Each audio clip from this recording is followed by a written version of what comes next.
are watching for the first time, we are the Sports Fans. My name is Kellen Hansen, otherwise known as the Crimson Comet. My name is Brady Fulmer, otherwise known as Lazy. Prison Mike. And Jason Call, the Bearded Wonder. Anyways, for those who are watching for the first time, we are a sports comedy talk show. We like to talk about sports. We don't consider ourselves experts, nor do we consider ourselves comedians. But we enjoy the time that we do have on Mondays and Wednesdays to talk about our favorite athletes and our favorite sports.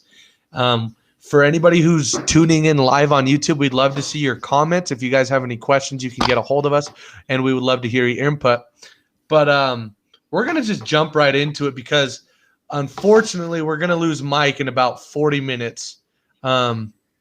So just to start off, how are you guys doing? How are you guys feeling? I'm feeling good.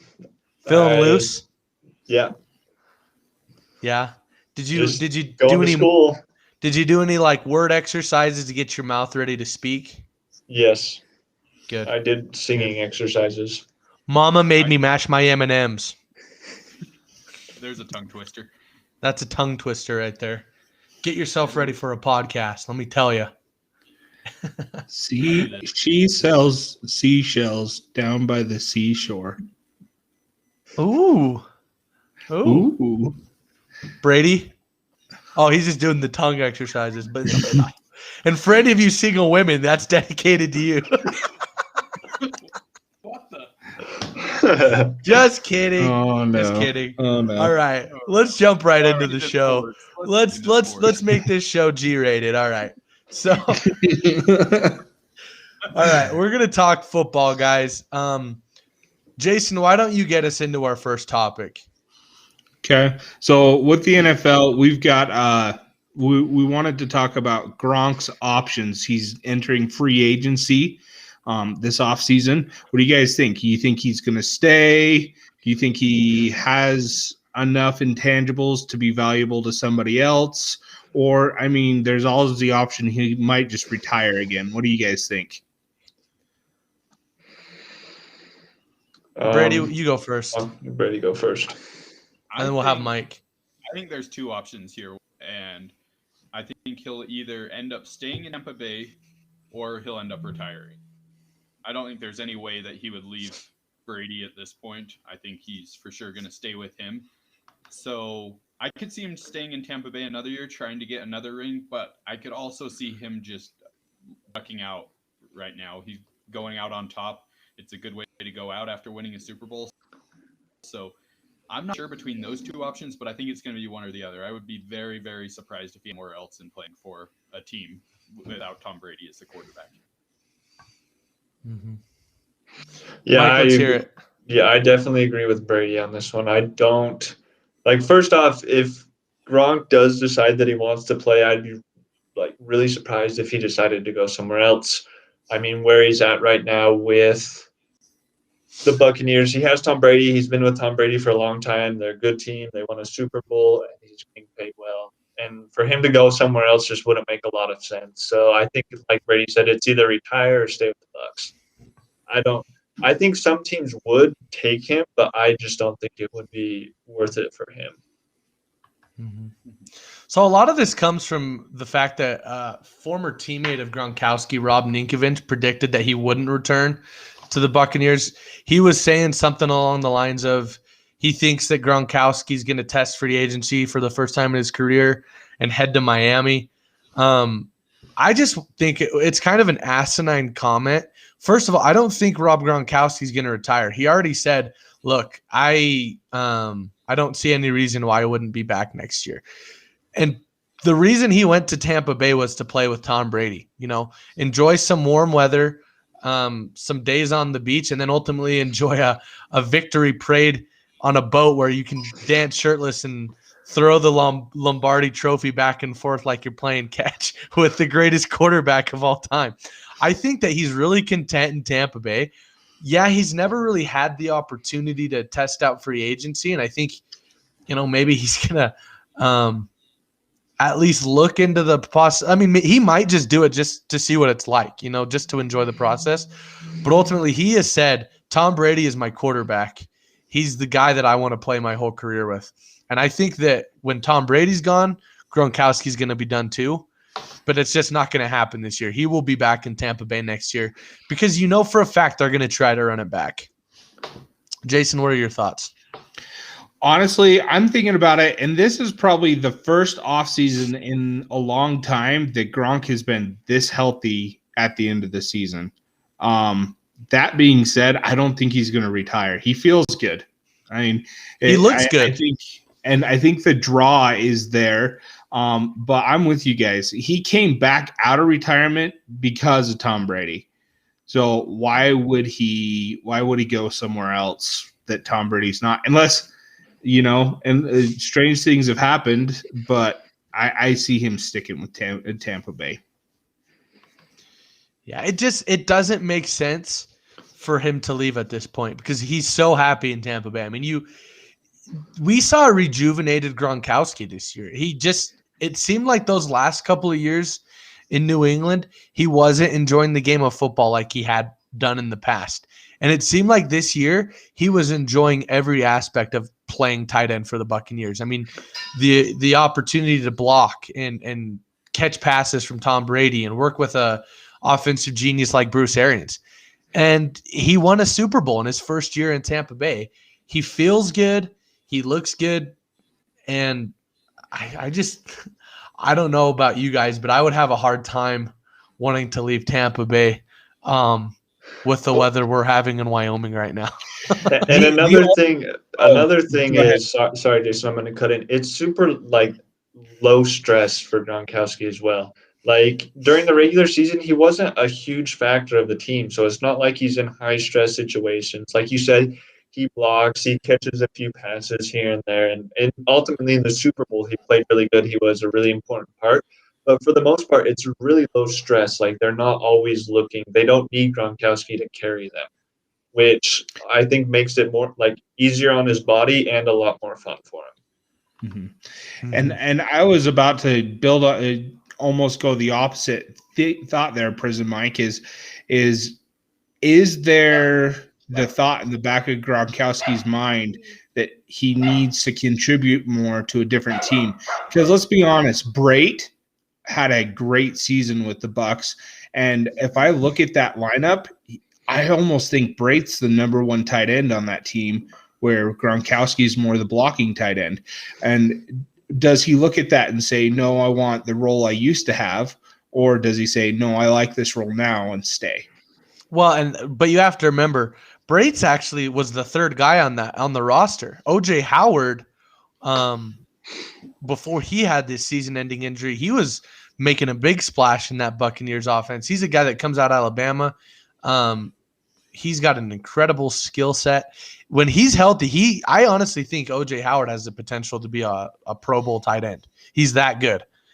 But yeah, Brait really stepped up. But I almost feel like Gronkowski has the mentality where he just loves playing the game of football. And he's not a dramatic dude. He's like a guy you really like having in the locker room because of his leadership, his experience, but he's also selfless. I mean, there were people that were talking about, man, Gronkowski must be pissed because he's not getting a lot of targets. And he said, I'm here to block, baby. So he really is just down to do whatever his team needs him to do. And I just don't really see him having any reason to leave. I mean, he doesn't really need to pad his resume anymore. 4 Super Bowls, one of the best probably in my opinion, he's right now the best tight end in NFL history. I mean, he is the best tight end in the NFL history, and right now I think he's just playing for fun. Yeah. And don't get me wrong, I'm not thinking Gronkowski's mentality is what I said it was.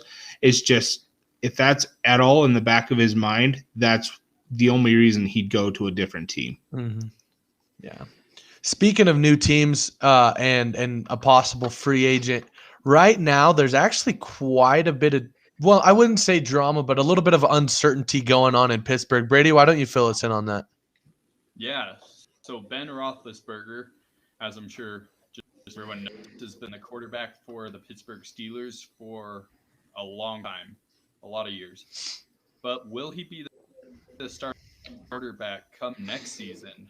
Kellen said there's a lot of debate whether that'll happen, and if he is to go somewhere else, if he is going to be traded, who would be interested in Ben Roethlisberger? Where do you guys think he's going to end up?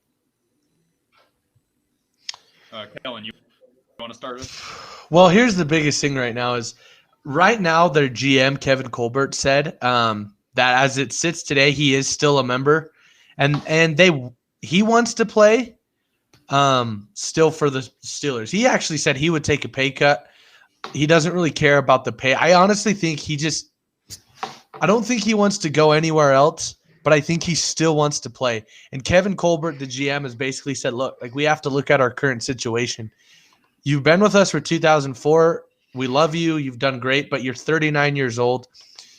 Your play isn't the same that it was 10 years ago, and we have to look at our situation. At this point, I think I think in 2021, he has like a $41.2 million cap hit. And if you look at it, like no team in their right mind wants to pay $42 million for Ben Roethlisberger at this point in his career.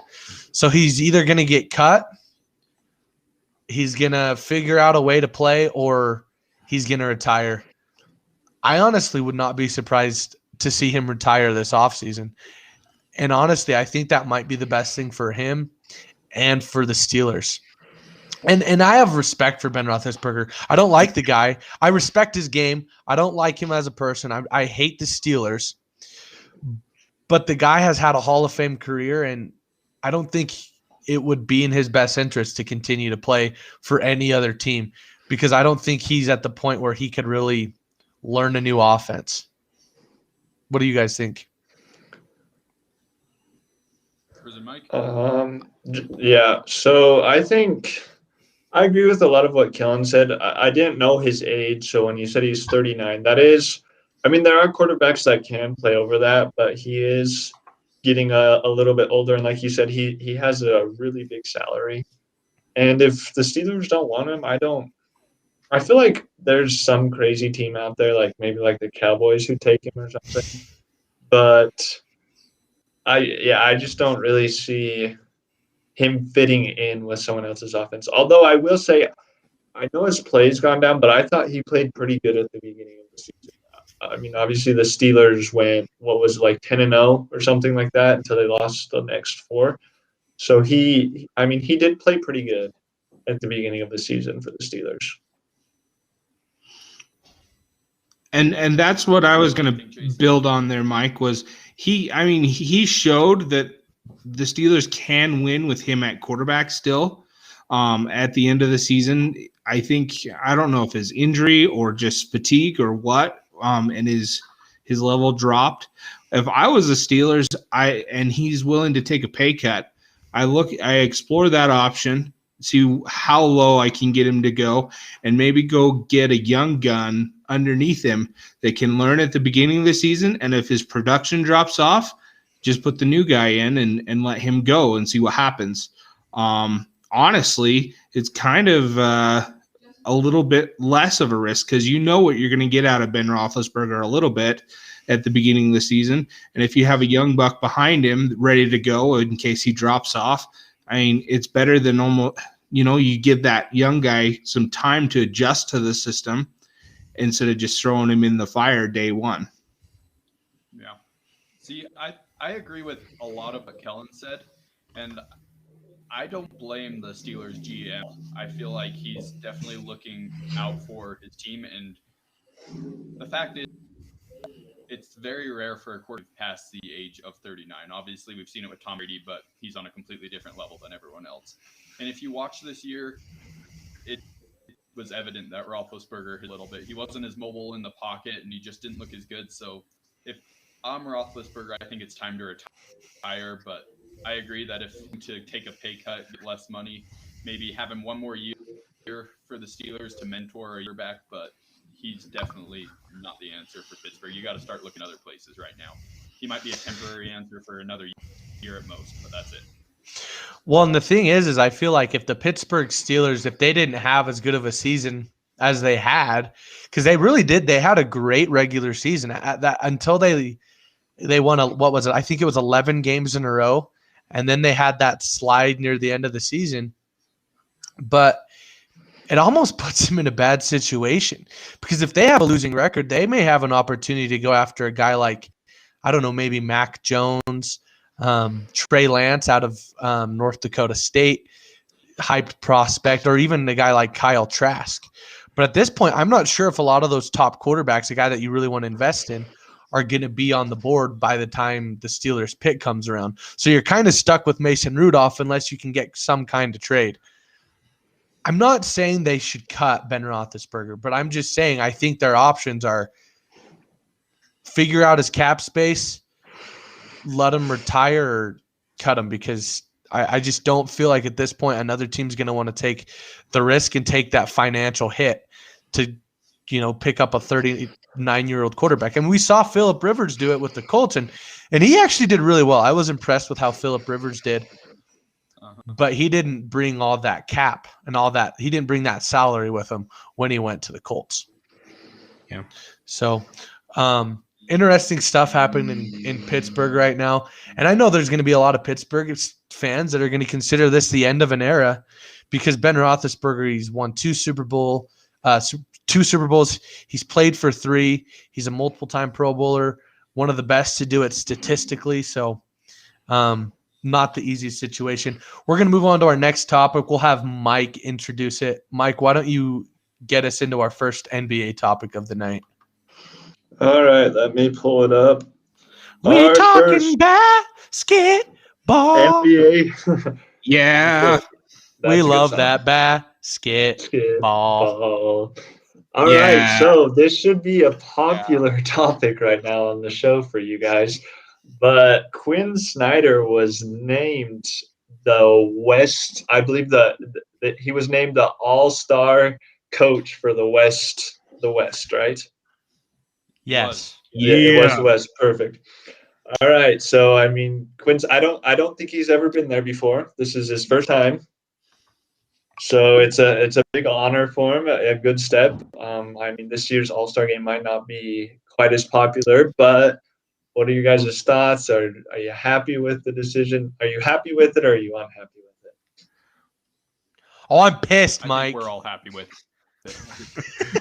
I'm happy, but I'm also intrigued because let's be honest, Quinn Snyder is more of a no-nonsense coach. Like you look at how his coaching style, and he's really good for a regular season team.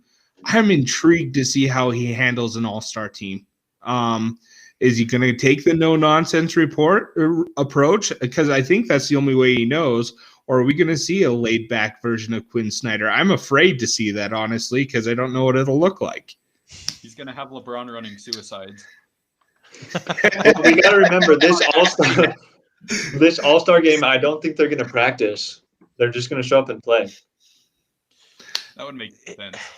Okay, but here's my thing: is like I'm not surprised by this at all. Who else would it be? Like, what other coach in the West has had the type of season that Quinn Snyder has?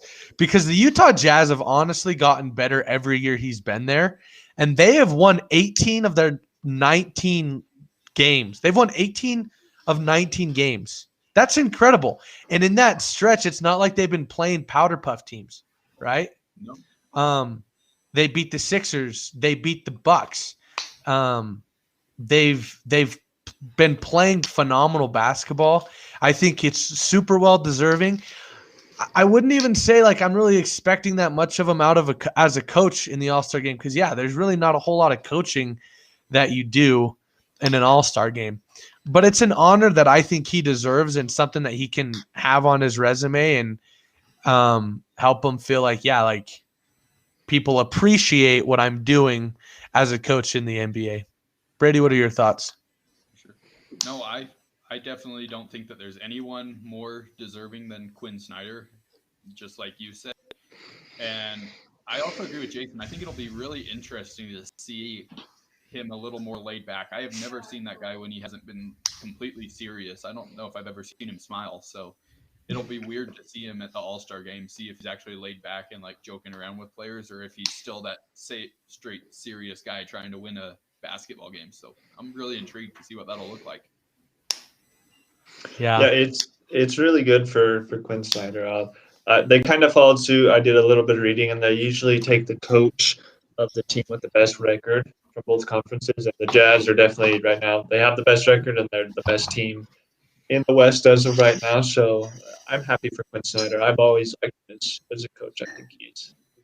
I think he has been a really good coach for the Jazz.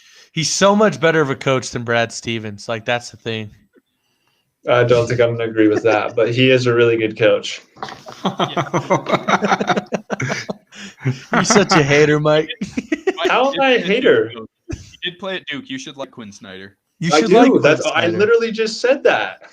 I said I like just him, not but he just hasn't not led the more than Jazz. Brad Stevens. He hasn't taken the Jazz to 3 of the last 4 Eastern Conference Finals. Yeah, but it's not hard to get to the Eastern Conference Final. I'm pretty sure that in the last couple of years, I think the Cokeville Panthers could have made it to the Eastern don't think that's Conference true. Finals. They would have made the almost playoffs. as bad as you. This is as bad as you being able to be more athletic than Joe Ingles. No, Mike. I believe, dude. If Mike was You the guys starting, just not- if Mike guys was just the not starting accept- point guard, Mike was the starting point guard for Cokeville. Still, they would make the Eastern Conference Finals. Can you just not accept that I said Brad Stevens is not Brad Stevens, that Quinn Snyder is a great coach and be done with it? No, Mike. Brad's Where's the journalistic integrity in that, Mike? I already said I liked him. Oh man! All right, Oh, all right. Only Mike would get mad at Kellen for Kellen paying him a compliment. I know, right? Oh man! Brady, why don't you get us into our next NBA topic? This next one's a good one. So Michael Porter Jr. plays for the Denver Nuggets. Right now, he is currently in their starting lineup. And I honestly believe, and I want to get your guys' opinions, that he might be the worst NBA starter in the whole NBA. The dude is absolutely terrible. And if you've watched the last 5 games the Nuggets have played, you can't argue anything else. He's a complete liability on defense. He's the most selfish player I've ever seen on offense. And he's 1 for 27 in the last 5 games. Oh. So what are your guys' thoughts? MPJ. Oh.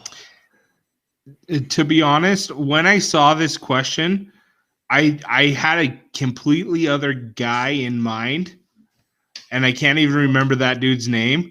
But when you mentioned he was a starter, I was like, that dude's a starter still? But yeah, just how many years has he been in the league now? 4?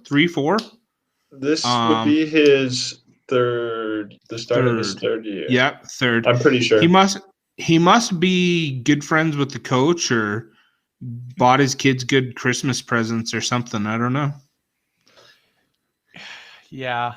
So here's my opinion on Michael Porter Jr. I feel like he's the biggest waste of just God-given athletic ability. And I feel like he's so frustrating to watch because the only time I've ever really been impressed with him was last year when they played the Jazz. For some reason, he had a couple games in that playoff series where he just played super well. And then he just became a total liability. At first, he seemed like he was just a liability on defense, and he's become a liability on offense. When they played Boston last night, he was 0 for 8 and 0 for 5 from 3. And then the Lakers on Sunday, he was 3 for 11 from the field and 1 for 7 from 3. He's literally in his last 3 games, he's 2 for 18 from the 3-point line. This guy is just missing everything. And he still right? shoots. He's 6'10". He's 6'10". Okay? If you're not shooting well from the 3-point line and you're 6'10", Go sit your butt in the paint. But the problem is he's not 230 or 240 or 250. He's 218 pounds. So if I'm the Nuggets right now, I'm not just putting him on the bench as a six man. I'm putting him on the bench to sit on the bench until he can show me that he can do something else. Because right now he is a liability for the Nuggets. He's a Kevin Durant type player without the Kevin Durant skill. That's a good, what's the word I'm looking for? Comparison. But I'm going to go on a Michael Porter Jr. rant now too, because there's a few things that have just happened in his career that I do not like about him at all. And first off is when he played in college, he played for Missouri. He went there. I believe his dad was like one of the assistants or maybe even the head coach, and his brother came and played with him as well.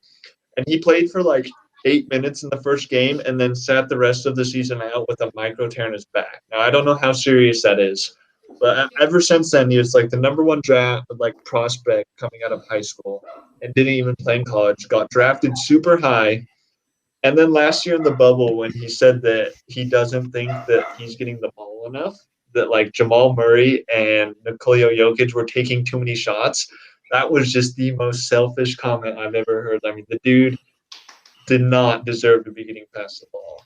And then also the Nuggets have to be shaking their heads because they let Jeremy Grant go in free agency because they thought Michael Porter Jr. would be the guy for him. And if you look at it right now, Jeremy Grant is tearing it up for the Pistons.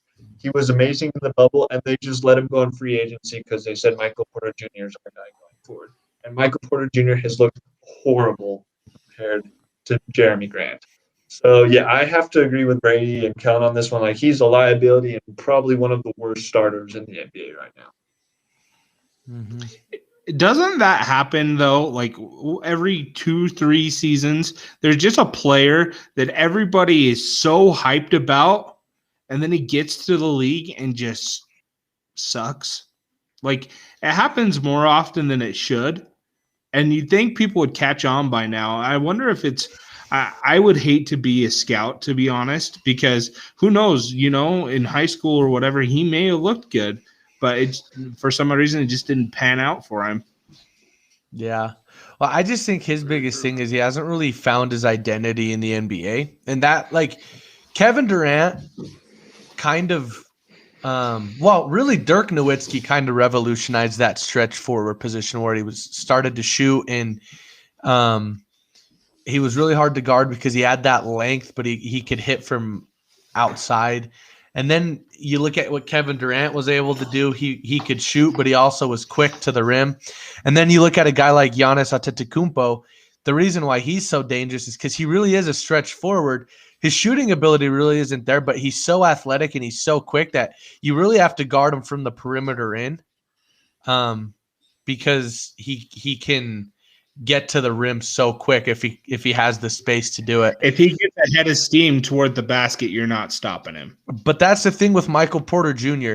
is like he really hasn't established himself as a shooter, so he's not really a Dirk Nowitzki type player. I mean, he really isn't consistent scoring inside or outside, and he really hasn't been that aggressive to the rim either. And then if you have a guy that can't play defense in the NBA, I'm sorry, you're not going to make it. And so I honestly would not be surprised to see him become a journeyman and then just see him fizzle out of the league. Yeah. We should have a word for that because I'm pretty sure that's 2 shows in a row you've used that exact terminology. Fizzle out of the league? It become a journeyman and then fizzle out of the league. It happens, man. Who were we talking about last time? That was I think it was Blake Griffin. He's gonna be a journeyman and he's gonna fizzle out of the league, baby. But maybe now, we can now call we've said this about Michael Porter Jr. He's probably gonna start going off and make this guy work. He very well us could. look like idiots. Dang But it. I really don't like him, so I hope he keeps sucking. I was like cheering last night whenever he missed a shot. I was like, yeah, he's helping the Celtics win. Yeah. Yeah. Well, and the thing that's interesting is like a couple weeks ago, like the Nuggets were right up there in contention for the number 1 spot in the West. Like they were one of the top teams. And yeah, they had that 3-game losing stretch where they lost the Lakers, the Kings, Bucks. And so, yeah, no, I think that they're at the point where they need to figure something out with that rotation. Put Bol in. Yeah, get Michael Porter Jr. out of there and put Bol in. Dude, I love me some Bol, man. I don't think Mike Malone's what he's doing. Yeah, Mike Malone. Anyways, we're gonna let Mike talk about the next topic because I know it's dear to his heart, and I know he's probably a little bit upset about it too. So, Mike, why don't you talk a little bit of college basketball to me? I love it when you talk college basketball to me, Mike. Do you? I'm glad. So some big news. The Duke star, I won't say star, but the top recruit that came into Duke this year, Jalen Johnson, has decided to opt out of the season and not play anymore. And he's doing it so he can prepare for the draft, the NBA draft. And man, it was sad. Like, this has been just a rough year because I love how you said that. It was sad. it really was. Like, I don't know. He started out the season, the first game he played, he was like 8 for 8 from the field, didn't miss a shot. And then a few games later, he got injured, had to sit out for a little while, and then he just came off the bench and never looked the same. And I feel like Duke is more than likely not, like, there's a very, very small chance that they get in the tournament this year. So he decided rather than hurting his draft stock, he was going to opt out. So people, like, he doesn't get injured, and so people don't have to see him coming off the bench anymore, I feel like. I'm curious, Mike, does anybody know when the last time Duke did not make the tournament is? Last year. Yeah, everyone did make it last year. I don't know. I can check right now if you'd like me to. I'm curious. Like, that's kind of a big thing to talk about. Yes, but while I'm looking it up, you guys, what are you guys' thoughts about like people opting out? 1995. I got it, Mike. Oh wow. Well, first So of all, it's been 30 years almost. let's just remember that Coach K kind of wanted to drop out of this season as well. So I think he's just following in the example of his dear old coach, Coach Krzyzewski, who's a quitter, and I didn't want to play this year because I'm from Duke and I'm a little pansy. That's what Coach K basically said in a roundabout way. Sorry, I'm a Carolina fan. I kind of got some hatred towards Duke, so Oh man, I might make Mike mad, but I'm making my dad, the commissioner Jerry Hansen, very proud. So, and I'm kind of the same way as you, Kellen. Though when I saw that news, I wasn't shocked by it, mainly because of the comments that Coach K had made, and it's exactly. I kind of feel like Duke threw in the towel after like the third game of the season. Well, and here's the interesting thing, though, is I think when he said that, yeah, it was essentially him resigning himself to the fact that, like, yeah, we don't want to play basketball. And when your coach is giving off vibes, I don't really want to be coaching this season, why would you want to play for him? I mean, you look at Duke, they're 8-8 in their 8th place in the ACC. This is the premier program of college basketball, and they've looked awful at stretches. I think Jalen Johnson has gotten to the point to where he's just saying, this isn't fun. Like, why would I stay here and finish out the season when I know I'm not going to make the NCAA tournament? I know I'm not going to make that dream a reality. I might as well cut my losses and go to the NBA, become a millionaire. So I don't really blame the kid for doing it. I'm not going to say I'm a fan of it, but I think it ultimately comes down to the attitude of your leader. And when your leader at the beginning of the season is like, I don't want to play this season, then it kind of sends a bad message towards the whole team. It didn't just look bad for him to say that. That reflected Duke University. And honestly, it kind of reflected ACC basketball. It reflected poorly on ACC basketball as a whole. Because Coach K is the face of ACC basketball. But And you look at the mentality that he's had, and then you look at the mentality of some of these coaches like Mark Few and Alabama's head coach, I don't remember. And they're just like, let's freaking play basketball. Let's get after it, win games, and go win a national championship. So, yeah, I just wanted to crap on Duke a little bit. So, Brady, why don't you talk? Oh, I don't have much to say. Nothing really insightful. I'm sorry, Prison Mike, but this has definitely not been Duke's year, and you're the first one to admit that. But Yeah, I think Coach K completely set the tone for the whole season, and the fact that he was ready to throw in the towel after they started off 1-2 just shows everything. And I think the team didn't have any confidence, and they've all just kind of been not really trying too hard this season. So it's sad, but at the same time, go Alabama, roll Tide. Roll Tide. What do you think, Mike? Because you're a Duke fan. Yeah. So just a little bit. I definitely. I mean, I don't agree with Coach K's comments either. I will agree with you guys. As far as the season with how it started, Duke had some games canceled. At the beginning of the season, they didn't get in their first few games, and so they ended up their first 3 losses came to top 15 teams. Like they were in the top 15. So I was like, okay, I know it's 3 losses, but it's against good teams. And then even after that, they just never really seemed to click. I haven't got to watch as many games as I usually do, but the few that I've seen, they just are inconsistent. Like they look like a freshman girls team sometimes, just with how they play. That's sexist, Mike. Sorry, hopefully I didn't offend anyone by saying that. It's like junior high boys basketball sometimes. Hey, that offends me even more.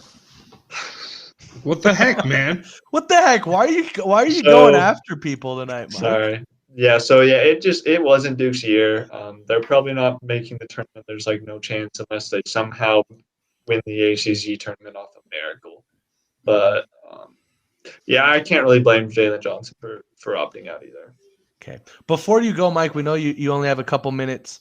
I want to move on to the next topic, and it's actually kind of related, and it has to do with the lack of power or power programs in the AP top 25 as well as the coaches poll right now.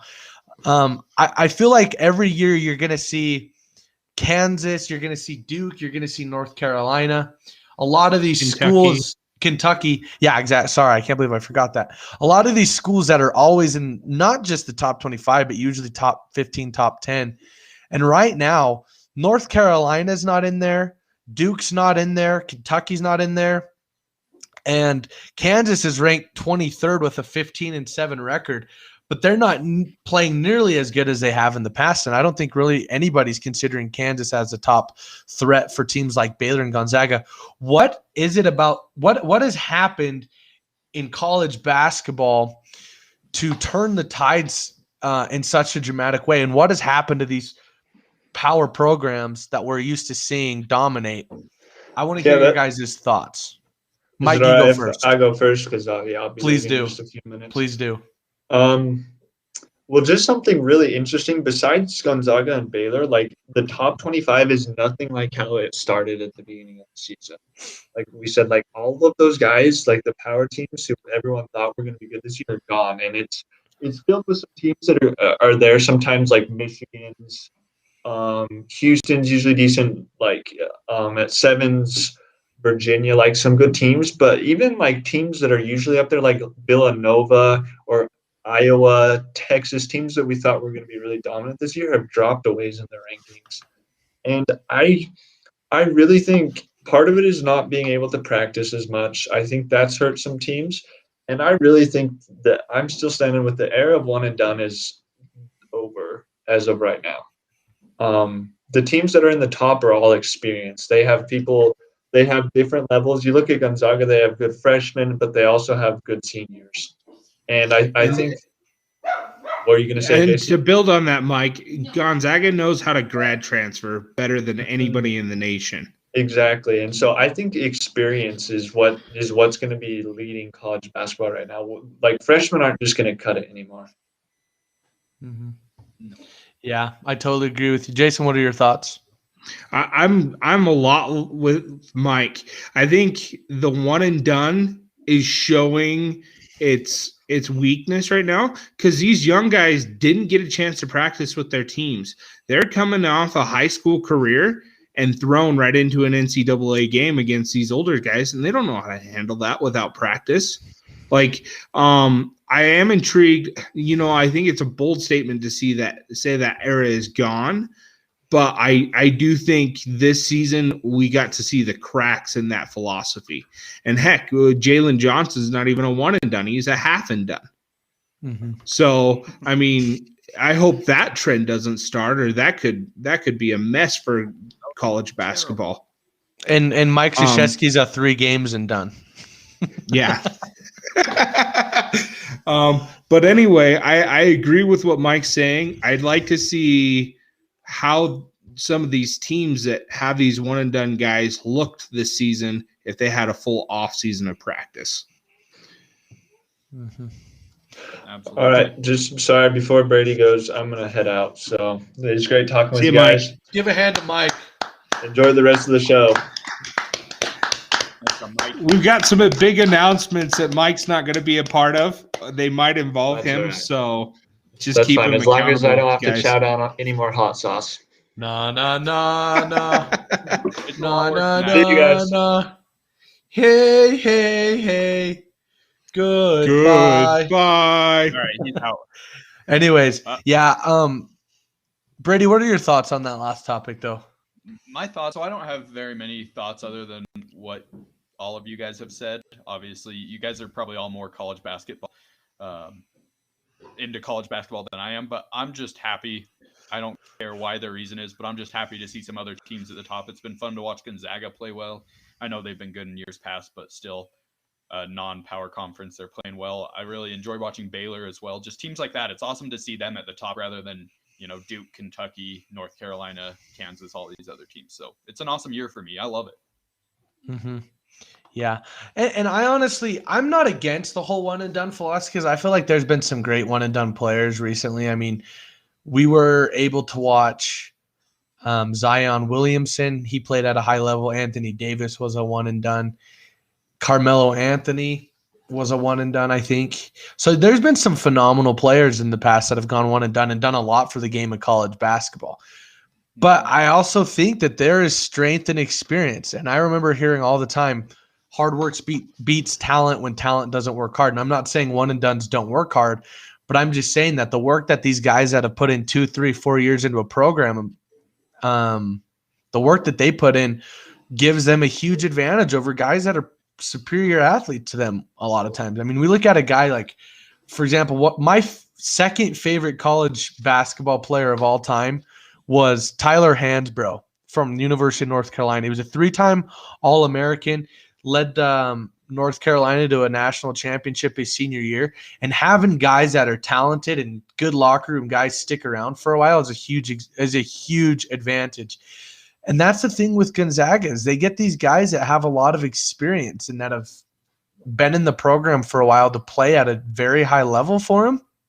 And then, like Jason said, it's grad transfers, and they get a ton of international guys that have played against really professional competition for a while.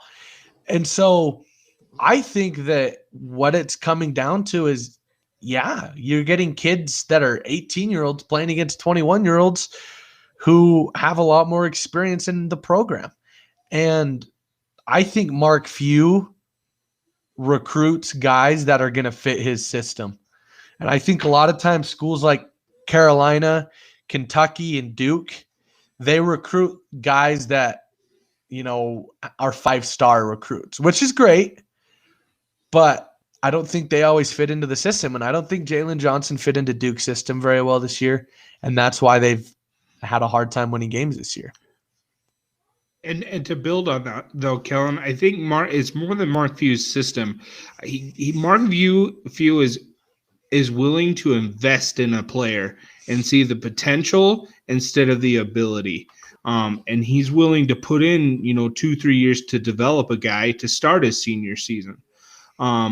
And really, the culture there is phenomenal. And these grad transfers that are juniors and seniors and want out of the culture they're in, look at what Gonzaga's got going for them. It's so appealing. Why wouldn't you want to go play for Mark Few at this point? Well, and it's not just that these guys are in it to go to the NBA, because a lot of these players probably aren't going to make it to the NBA. Some of them are going to play in Europe. Some of them might even be done after college. I mean, I'm talking about guys like, you remember Karnowski from a couple years ago, from Poland.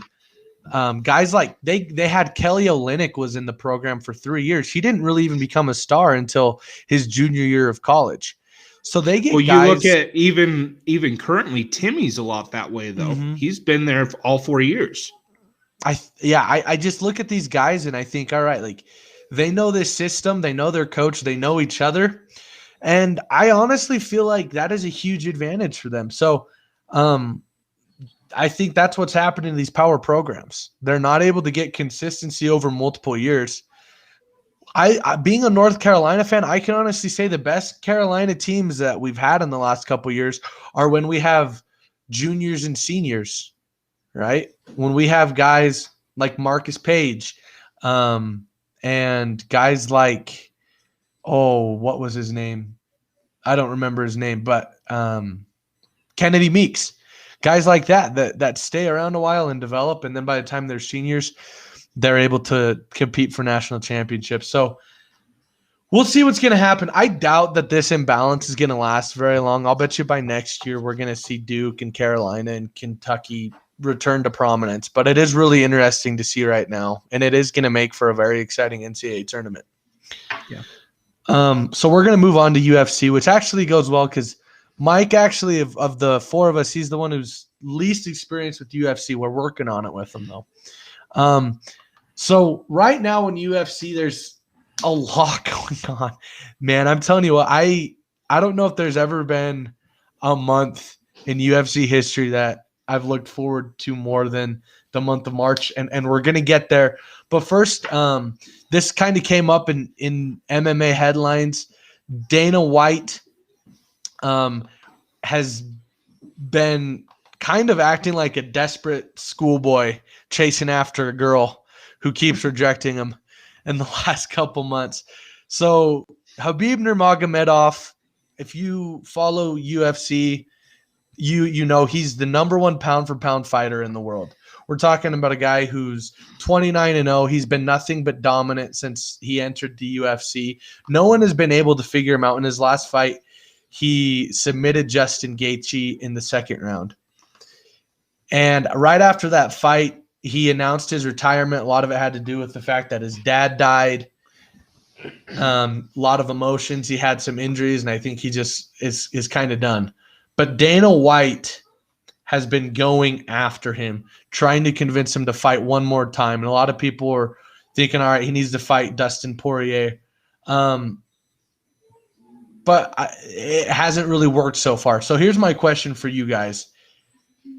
Is there any chance that Dana White is able to convince Khabib Nurmagomedov to return and fight? Brady, what are your thoughts? So, my thoughts on this matter, I'm still a little bit up in the air, but I think that eventually Khabib will come back. I think that the fact that he ended at 29-0 and he's so close to 30-0, even if he's saying right now that he doesn't really care about it, I think that's going to weigh on him. And it may not be this year, it may not be next year, but I think he's going to come back at some point just to get that 30-0 win. You know, obviously right now he says that he's retired, and he said that everyone is so far beneath him, which I think is true. But I think if there ever comes a chance where someone's just dominating the lightweight division and he sees that it could be a good match against that person, I feel like he could come back. And again, that might be a few years down the road, but I think he will come back to get that to that 30-0 eventually.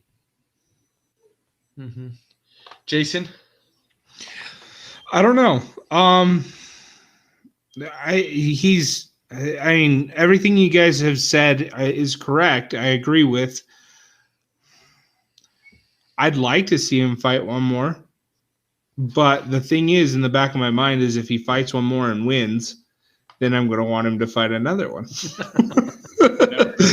So, see, it's a never-ending cycle. So, at one point, yeah, maybe one more wouldn't hurt, but at the same time, is if he wins again, then we're going to say, hey, keep coming back until you lose. Like, that is the curse of being undefeated, is you just got to know when to call it quits sometimes. Mm-hmm. I agree. So, and here's my biggest thing right now. So, first of all, him meeting with Dana White again is kind of indicative that it's not completely over yet, in my opinion. Mm-hmm. He was intrigued by, and Dana mentioned it, he was pretty intrigued by the possibility of fighting Conor again. If Conor beat Poirier, I think there was a good chance he was going to come out of retirement one more time, because that would have been the biggest fight in MMA history. And I think he realized that. For his legacy, it would have done so much. But the thing is I don't think right now he wants to fight Poirier or Conor McGregor.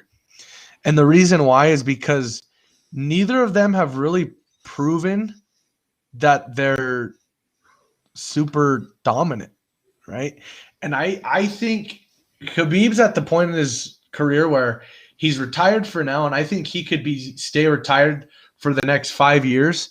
And as long as he stays in decent shape, they decide to call him back, he would still be able to do what he's done. I still think he is got a good 5 years of being a dominant fighter left in him. But I really can't think of anybody in the UFC right now in that division, except for one person that I could potentially see him fighting. And that one person is going to need to do a lot. And that person is a guy that we saw make his UFC debut in January, Michael Chandler. That debut where he knocked out Dan Hooker, he looked absolutely phenomenal. Now, he's ranked 5th right now in that division. And I feel like he's going to have an opportunity to move up if he keeps fighting well. He's the only guy in that division right now that I really see making a move to potentially draw Khabib back. And to do it, he's going to have to just absolutely dominate everybody, because I don't think Khabib's going to come back until he feels like there's going to be somebody that's going to challenge him. He said it himself, what's the point in me fighting McGregor or Poirier right now? I already destroyed them. I already beat them.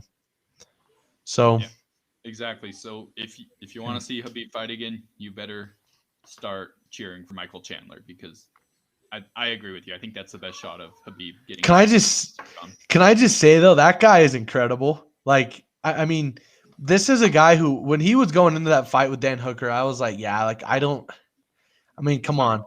Making his UFC debut against a guy like Dan Hooker, and he absolutely rocked him. He just destroyed that fight. So, yeah, I think everybody, I just don't hold your breath. I think Khabib will be back. Hopefully he'll be back. The door's not closed yet, but unless he can get a really good fight and somebody that really is going to challenge him, I don't think we're going to see him fight for a while or ever again. And so now moving on to our next topic. This is a story that came out recently as well. Jason, why don't you introduce this one? So, yeah, Dana White has announced that John Jones is going to fight the winner of the Stipe Miocic and Francis. I'm going to totally butcher this last name. Let's hear it. Ngannou. Oh, I was close. That was close. Sorry, I hadn't heard that one. So he's going to fight the winner of that fight. I'm intrigued by this. I've recently got into MMA, so I've actually never seen John Jones fight live. But from the highlights I've seen, that'll be a good fight. Another heavyweight guy I'm interested in, because I watched that fight night 2 weeks ago, is Volkov out of Russia. I think he's going to be one of those guys that's knocking on the door here pretty quick as well in the heavyweight. I think things in heavyweight are going to get really interesting by the end of the year. Mm-hmm. I'm Yeah. really looking forward to that Stipe Ngannou fight. I know, Kellen, I know you said in the past, I don't know if you still stand by this, but you thought Ngannou was going to win it. But it's a fight that I could honestly see going either way. Those guys have already fought before, and Steve beat him the first time, obviously. But Ngannou's just a guy with so much just firepower and explosiveness that all he has to do is land one good punch, and Stipe would be out. But I'm a Stipe guy, so I'm 100% cheering for Stipe in that fight. I would love to watch Stipe fight John Jones. Yeah. I believe that was the first pay-per-view you watched was Stipe, right? When he fought Cormier. Yeah, that was. Yeah. So, go ahead. Oh, no. I was just going to say I love Stipe ever since. Yeah, I'm a huge Stipe Miocic fan. I not just because I think he's a great fighter, but I think he's a really good person too, and I think he's a really good ambassador to the UFC. Look, Francis Ngannou scares me. Of all the UFC fighters, he's probably the last one I'd want to find in a dark alley because that guy has so much power. And not only does he have so much power, he has great endurance. He is a very athletic heavyweight. But the fact is man, like it makes me kind of sad. Like in a way, it's almost sad, like that Dana White made this announcement now. And I know he's a promoter and it's what he's doing, but I feel like now it's kind of taken away from how good this Stipe fight's going to be, because John Jones is the GOAT of MMA. Mm-hmm. He's only lost once in his career. He didn't lose. It was a disqualification for illegal elbows. This guy's never lost, and he's one of the biggest stars in UFC history, obviously. But I feel like him making this announcement kind of overshadows how big of a fight this is going to be between Stipe and Ngannou. Because Stipe is the GOAT of the heavyweight division, and Ngannou right now is the scariest man in the world. And that's going to be a crazy fight. But he's already announced, Dana White's already announced that we could have a fight, Jones versus the winner of that fight this summer, which, guys, that's going to be huge. Like, that's going to be so huge. But the funny thing is after that, like, we'll see what happens with the Adesanya Blachowicz fight. But I feel like as soon as that fight's over, then everyone's going to be like, Adesanya Jones. I just feel like right now, MMA is just, it's like a soap opera. There's so much drama going on. Like, there are so many potential fights that have us on the edge of our seat. But yeah, no, this is huge news. Knowing that John Jones is going to fight the winner of Stipe Ngannou that's going to be pretty big. That could be the fight of the year, potentially, in terms of ratings. And I'm just saying, there are going to be so many pay-per-view records broken in the next few months in the UFC. But yeah, definitely. But here's my question. So how do you think Jones will do moving up to heavyweight? What are your guys' thoughts? Because he went from 205 to he's 240 right now. Do you guys think that that's a smart move? Do you think he's going to be able to compete at heavyweight? I want to hear your guys' thoughts. So, for me, I'm just not the fact that he's moving up to heavyweight, but I'm just interested to see how he's going to fight in general, because the last fight that John Jones fought, and correct me if I'm wrong on this name, but it was Dominic Reyes. Is that who he fought? Yep. Yeah, Dominic Reyes, and that's actually the first fight I watched. It wasn't the Stipe. Mm-hmm. I watched that before. That's right. You watched that in January with us. I did. Yeah, so Dominic Reyes, he didn't beat Stipe, but he took him he didn't beat John Jones, but he took him all 5 rounds. And I thought it was a pretty close fight. So John Jones didn't completely dominate that one. And then Reyes was beat by Blachowicz a few months later. So it's not like Reyes was amazing. So I'm just interested to see if John Jones still has it or if he's losing a step a little bit. And I think moving up to heavyweight, it could slow him down a little bit. It might be good for him. I think there's so many unknowns about this. I have to wait till this summer to see. Jason? Moving up to heavyweight is always, to me, that seems like one of the scariest transitions. And where Jones didn't TKO his last fight, if he goes 5 rounds with a heavyweight, I'm going to be nervous for him. Just those guys are big dudes. I wouldn't want to fight heavyweight, and I am heavyweight. But you know what I'm saying is that is, I think that's one of the harder divisions to jump. So that'll be intriguing to see how he does against a top contender there. Yeah. And there's a lot of people that have been talking about it. I don't want to doubt John Jones because John Jones is the GOAT of UFC. But I feel like after that Reyes fight, I think he kind of realized, man, I'm not dominating this division like I used to. And it's either one of two options. I think either he's moving up to heavyweight because he wants to prove that he's the baddest fighter ever and he wants to beat Stipe and he wants to beat Ngannou and he wants to just prove like, dude, I'm so much better than everyone else. And it very well could be that. But I also think maybe he's thinking, you know what? Like I dominated Daniel Cormier and then Daniel Cormier went to that division and won the belt. So maybe I should move up to that division so I can keep my undefeated legacy going. I think he's thinking, all right, like it's almost going to be easier for him. But I don't know. When you're putting on 240 pounds, you're changing your body. You're changing the way it moves. 35 pounds, right? Yeah, I know. Yeah, ultimately. But when you think about it, if he's not as quick as he was, I don't know if he's going to be able to match the power of those guys. I really don't. And so he's taking a huge risk.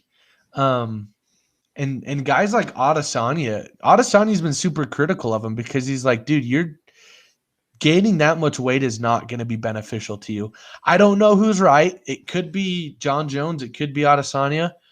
But I'm really intrigued to see, and I'm actually really looking forward to the summer now because that's going to be another fight we're going to have to watch as a group, I think. Yeah. Anyways, we're actually out of time. Want to thank everybody for watching this show that was able to. Remember, if you haven't yet, to like and subscribe to our channel. We are Sports Fans on YouTube. The link is also in our Facebook. So, look, we really appreciate all the support from everybody that's been watching our videos, both on YouTube and Facebook. So, yeah, we're going to move on to our C-Squared moment of the day. We're going to start things off with Jason. I always get to start. I don't mind it, though. So my C-Squared moment of the day, it has to do with our subscribers, actually. Guys, we're halfway to 50 almost, or we are. And for me, that's a big deal. So I'm thinking, guys that are watching this, leave in the comments something we could do, you'd like to see us do as a celebratory to get to 50. We'll brainstorm and come up with a couple ideas ourselves, but if we see something in the comments we like, we'll probably do it because we're desperate. But like Kellen said before, thanks for watching. I really appreciate it. And having 20 plus subscribers kind of makes me feel like we're doing something important. Not important, but we're entertaining people at least. Awesome. That's a good one. That's a good one. Brady? All right, I'm going to go. So my C-Squared moment of the day, and just for lack of not thinking of a better one, I'm going to go for what we just got done talking about, the fact that we have all these great UFC fights coming up. Every time we start talking about that on the show, I just get so filled with excitement. It's like I'm way more excited when we're talking about UFC than anything else on the show. And I love all those other sports so much, but we've got just so many good ones. We've got two of my favorite fighters fighting in the next month. So UFC is just going to be lit. And if you're someone like me who's just getting into the sport or not into it yet, now is a great time because you're going to see some of the best fights that have ever happened in the next few months. So do it. For sure. My C-squared moment of the day actually was almost a disaster. So this morning, I had my first English class in person, and guys, since I got to college, like I actually do care about like, believe it or not, I actually care about like being a good student for the first time in my life. Like when I got home from my mission, it was the first time I was like, I actually kind of want to be a good student. So it's really important to me, right? And this morning, at like 9, my first class was going to be at 9:30. At like 9:15, not even that, it was like 9:10. I went out to start my car, and I was going to be to class like 10 minutes early, and my car battery was frozen. And I was like, I was like so sad. And I like texted my wife, like, my car battery is totally dead and I'm going to be late I'm not going to make it to my class. That's what I said. I was like, I'm not going to make it to my class. And I came in and I was like, all right, maybe he's going to do it on Zoom.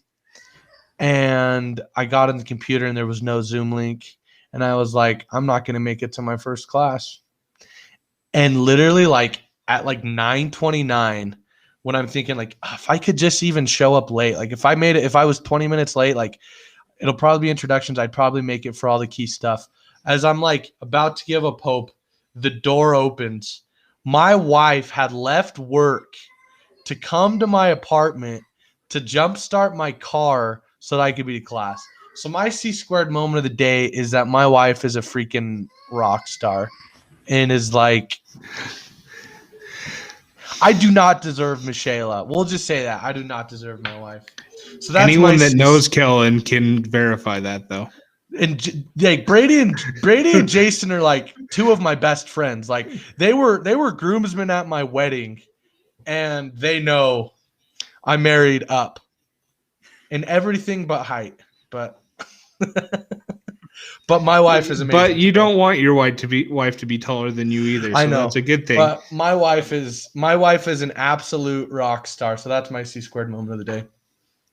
She saved my you're bacon. Awesome. Michaela, you are awesome. Anyways, we're gonna end things for the day because we're out of time.